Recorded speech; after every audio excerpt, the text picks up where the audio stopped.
Hello, Buddha Ron here. Because of the poor lighting, this video will be an action video.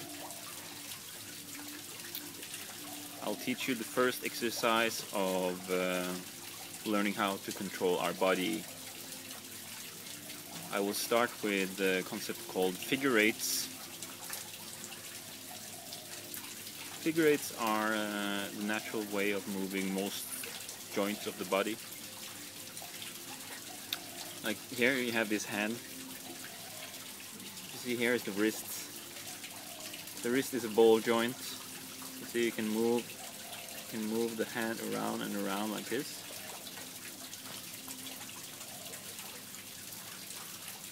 Kop and cup.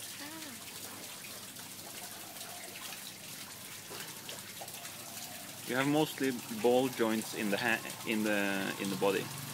Mostly ball joints. The fingers are not ball joints. They go mostly just two ways. Elbows go two ways and knees go two ways. Most of the rest of the joints in the body are ball joints. And the natural movement of ball joints is circular or figure-8s. So the first exercise, we're going to learn how to move our fingers, our hands, and our wrists. So the first exercise is you take your hand. I'm left-handed, but I'm going to use the right hand now. You should practice equally with both hands. Maybe even practice more with your weak hand. Wouldn't it be cool to become skillful in using both of your hands equally? It's called being ambidextrous. It's a skill everyone should want to have. I always wanted to have ambidextrous skills. When I was playing role-playing games, ambidexterity was one of the skills you could have. It was like everyone wanted to have it. So we're going to practice mobility training. We're going to learn how to move the hand, how to increase flexibility and sensitivity in the hand, and we're going to increase the strength of the hand. So how do we do this? We simply first start to move the hand. So here's the hand. Looks like this. So everyone can hold the hand up like this. Can you spread out the fingers like this? Push the fingers back. Can you make a tiger claw? Can you make a leopard claw?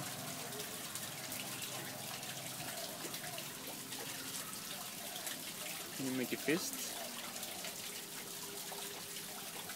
Can you make a Systema fist? The reason why we hold the thumb on the top of the fist in Systema is because we want to be able to hit with all sides of the hand.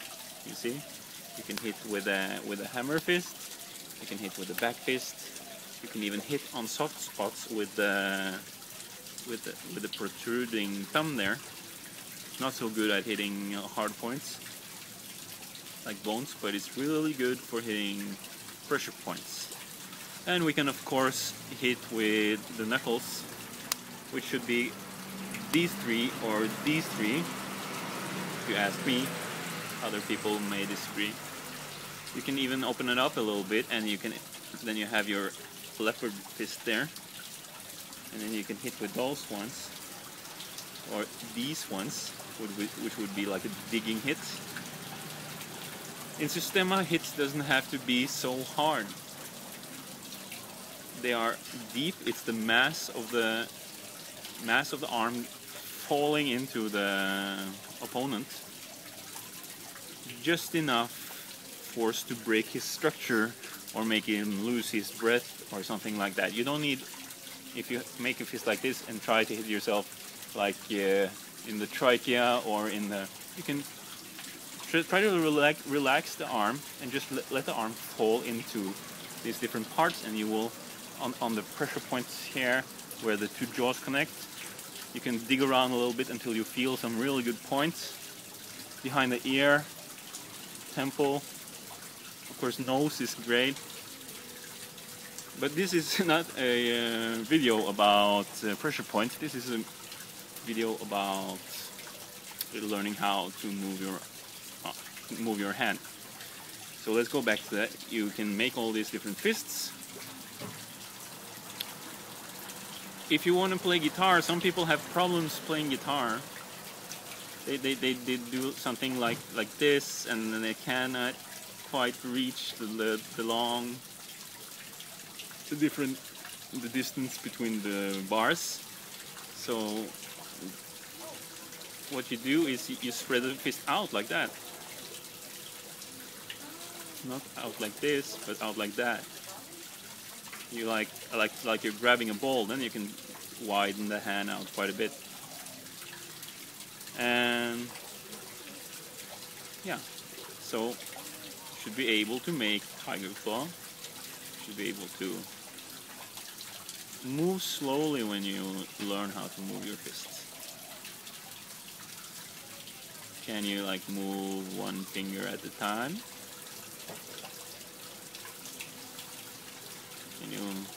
Can you do like this? Like this? If you can't do this, then you should practice it until you can. So now over to the natural. Now you can spread out, you can make a fist, you can do whatever.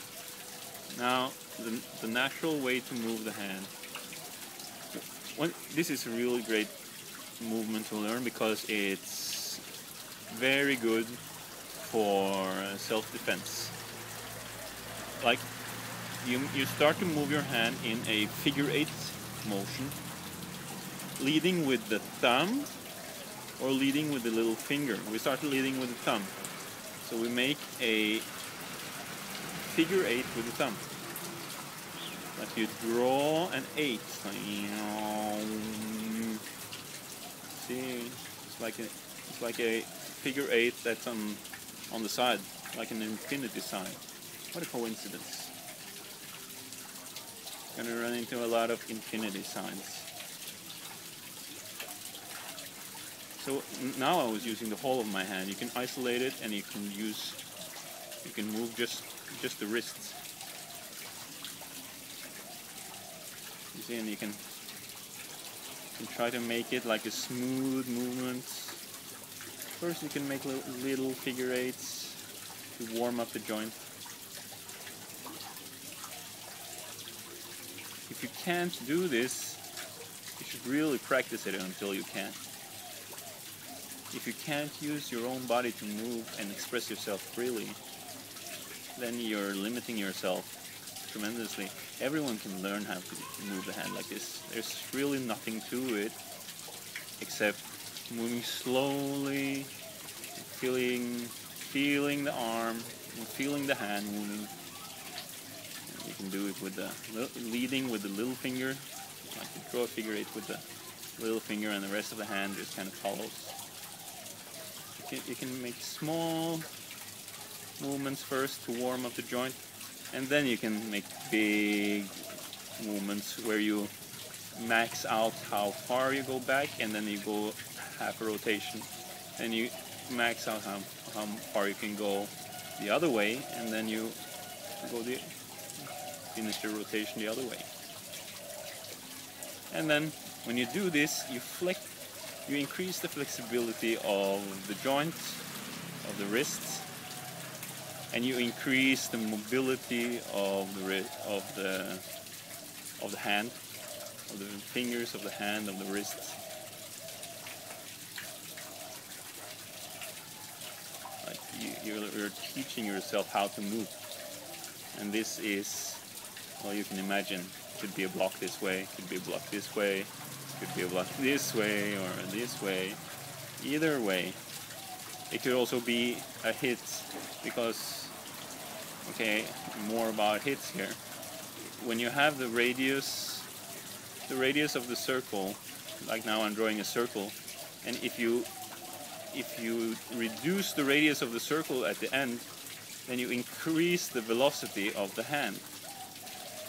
And everyone who knows a little bit about physics knows that force is mass times speed. So if you increase the speed of the hand and relax it, it's very important that it's relaxed. Then you increase the speed and increase the force. So now we know how to teach ourselves how to move the hand.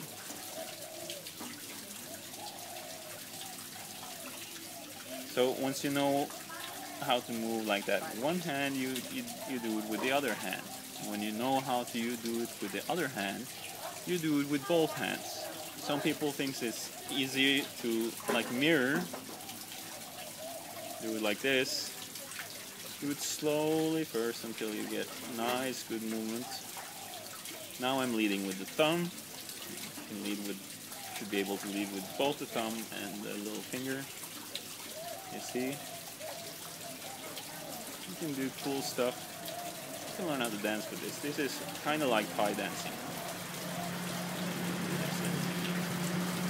And then you can do it like they follow each other. Like you draw 2 figure-8s at the same time.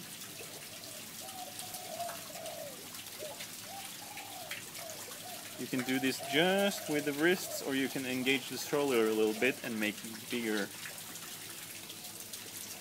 Okay, but those of you who want to try that out, even forward or backward, you can do it. It's not that much space here, so we'll just focus on the wrists. When you know how to do this relaxed, and when you know how to do it like with full, when you flex as much as you can, increase the flexibility as much as you can, then you can start working with tension. And how do you work with tension? You can open your hand as much as you can. You feel you tense the body like hand like that.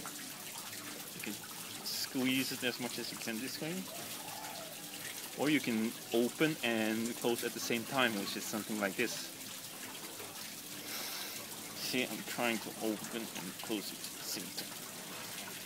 What I'm doing is I'm putting tension in the muscles, in the antagonistic muscles, both on the inside and the outside of the forearm.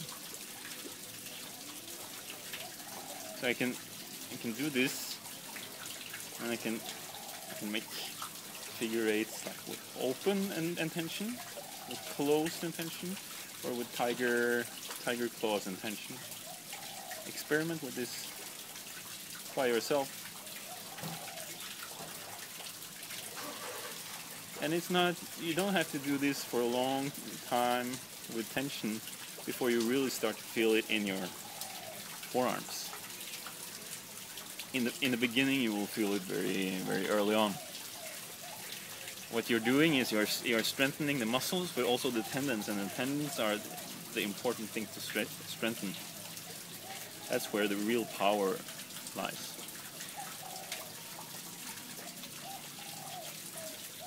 So after you really feel it burning, another thing you can do if you want to feel it burn more is you can open and close them really fast. Or you can do it slowly while bringing a lot of tension into it.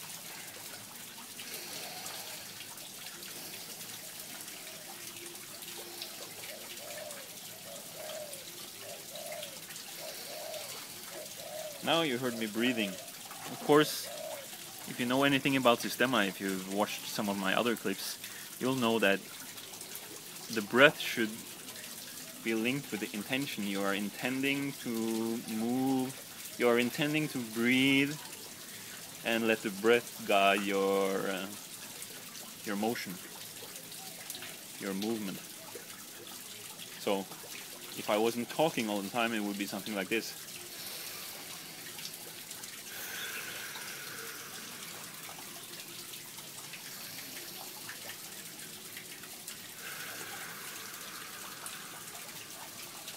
See, now I was all into it, and now I'm starting to remember to breathe and really feel the motion being led by the breath. It's really hard to do it while talking.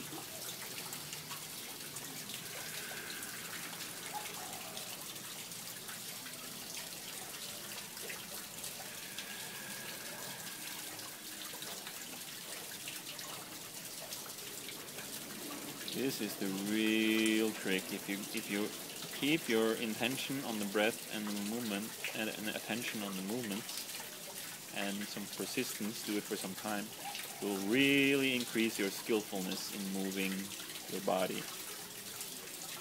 And for the people with a little bit of intelligence, that's most of you, I hope, of course you could do this with any part of your body. You could do this figure-8 with all the ball joints of your body.